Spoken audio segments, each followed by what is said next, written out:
একটি বাড়িতে অভিযান চালিয়ে বেশ কিছু ইসলামী বই, কয়েকটি খেলনা, পিস্তল, কয়েকটি টর্চ লাইটের ব্যাটারি সহ বেশ কিছু জিনিস উদ্ধার করেছে নীলক্ষেত থানা পুলিশ। পুলিশ জানায় বাড়িটিতে ইসলামী ছাত্র শিবির কর্মীদের মেস ছিল। তারা দেশে নাশকতা চালানোর ষড়যন্ত্র করছিল বলে দাবি নীলক্ষেত থানা পুলিশের। অভিযান চলাকালে কোন শিবির কর্মীকে গ্রেফতার করতে পারেনি পুলিশ, তবে বাড়ির কেয়ারটেকার সহ দুজনকে জিজ্ঞাসাবাদের জন্য আটক করা হয়েছে।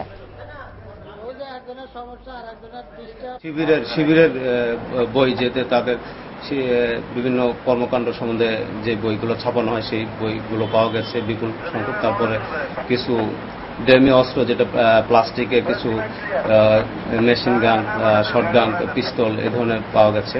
ছাত্র শিবির নিষিদ্ধ কিনা এবং টর্চ লাইটের ব্যাটারি রাখা নিষিদ্ধ কিনা, না বাসায় প্লাস্টিকের আর্মস রাখা নিষিদ্ধ কিনা আপনি জানেন না? কিসের ভিত্তিতে আপনি অভিযানটা চালাচ্ছেন?